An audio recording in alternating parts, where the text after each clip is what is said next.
Ladies and gentlemen, let me introduce you Bronica ETRSi. This medium format film camera is one of the best on the market, in my opinion. A very popular system with lots of accessories and lenses at various price ranges. Certainly something to consider if you're looking for a medium format camera.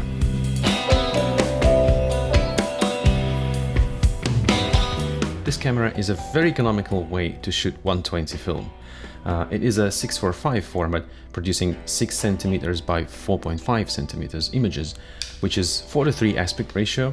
It's a bit different from 2:3, like on 35mm film. Images are more square, but I really like that format. You get 15 exposures per roll. This is the smallest medium format image. For reference, square format, like 6x6, like Hasselblad 500 series takes, gives you 12 exposures. So 3 exposures per roll. It is something that other formats like 6x7, 6x9, it's even less exposures. So this format 6:4:5 is best ratio of exposures per roll. However small, the image is still much larger than 35mm. 36x24mm compared to 60x45. The surface is more than 3 times bigger. This camera was produced between 1976 and 2004. A very long production, lots of units on the market. There were multiple models. Major ones were ETR, ETRS and ETRSi. They were quite similar. Check out the article on Camera Wiki website. I'll put the link in the description. The latest model, ETRSi, had several advanced features that were worth chasing for me. Bulb mode for taking exposures at any shutter speed, and mirror lockup to prevent camera shake at long exposures. ETRSi also got TTL flash, which I don't plan to use, but for studio photographers that might be a big deal. Shutter is electronic, so it needs a battery to operate. Battery type is PX28A or 4LR44, which are still easy to find. Mechanical shutter can operate at speed of 1/500th of a second, so in case you have no battery, you can still shoot, but only in the very bright conditions. It is a practical medium format option, good for traveling. Camera size is small comparing to other medium format cameras. It weighs 1.5 kilograms or 3.3 pounds with a standard lens. But it is a very capable camera system that will not disappoint even a pro shooter. It has a cable release attachment point to shoot on a tripod. Locking of a shutter release, actually 3 positions fully unlocked. Shutter button locked, but cable release works, and everything locked. Mirror lockup that I already mentioned for long exposures. The camera uses leaf shutter that allows flash synchronization at any speed, an important feature for flash photography, one of the reasons why Hasselblad cameras became a de facto in the studio. Multiple exposure switch so that you can combine as many images as you fancy. Interchangeable lenses, backs and viewfinders, and there are a couple types of grips available as well. So it's a very rich system, and you definitely can find a combination that suits your style. It is not the cheapest system, however, comparing to Hasselblad, it is a fraction of a price. Today on eBay, ETRSi in a mint condition with a decent lens would cost around $800. Lenses vary in price between 100 and 400. Everything is relative, of course, but comparing to famous Leica and Hasselblad and some other medium format cameras like Mamiya 7, the system is affordable. Before we go into the weeds of specs and components, let me share my impressions of using this camera. I must say I was very impressed when I received this model and took it out of the package. It feels very solid, all controls are robust and well defined. The film advance mechanism and lever feels very reliable, and the travel is short. And you're not going to bump any of the controls by accident. The shutter speed selector is super solid and reliable, has very definitive switch. Aperture rings are tight The shutter release button has a lock. Camera will not shoot with the dark slide in the back, so it's hard to screw up and make a mistake with the camera, but I still managed. There is one catch using mirror lockup, but it's a user error, it's not a camera problem. But this topic deserves a maybe separate short video. So let's talk about lenses. There are several lenses available for this system. Because it was produced for so long, there are different generations of lenses, starting with MC models, and the latest were labeled PE. Those usually cost more and have better coating, generally sharper lenses and more crisp images. I have PE lenses 40mm, 60, 75, 150 and even 250. I think there's also 50mm and 105 macro.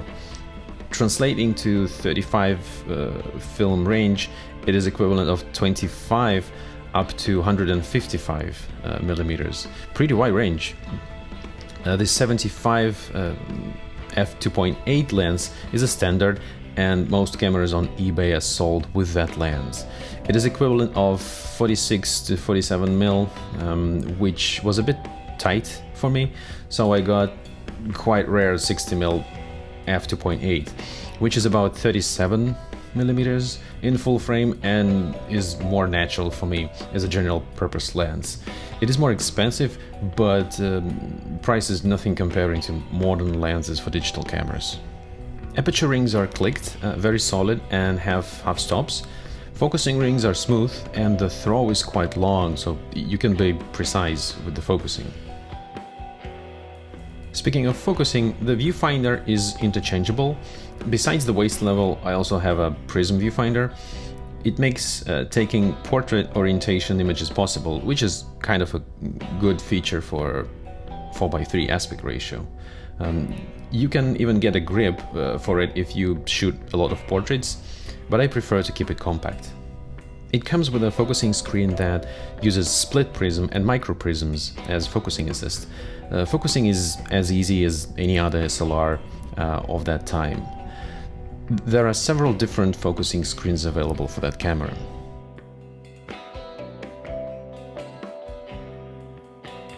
Film backs are interchangeable, so you can have multiple and load different film.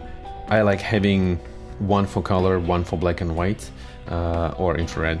Film backs lineup for ETR is actually quite interesting. They released film backs to shoot 35mm film. Can you imagine? You can use one camera to shoot both formats, 120 and 135. There are two models actually, one for normal 2:3 35mm exposures labeled N, and one for the wide panoramic shots labeled W. It produces 54:24 images, which is 9:4 format or 2:25 aspect ratio, slightly bigger than 2:1, but it is not as wide as famous expand format, which is 17:6. First model for normal 35mm is easy to get, but the panoramic back is more rare and popular now, I guess. They cost as much as the whole camera in mint conditions with a very good lens, so I don't think it's worth for me. I'm not that much into panoramic photography, but if you are, this is a really good option. It's definitely much cheaper than Hasselblad Expand for sure. There were even Polaroid backs, if you're into that. Let's listen for some sounds of Bronica ETRSi.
I recently went to University of Washington in Seattle with this camera to shoot some infrared lawn exposures. Subscribe to the channel if you want to see that. I'll be publishing that video soon. Let me know in the comments what else do you want to know about that camera. Thank you for tuning in today and hope to see you next time. Bye bye.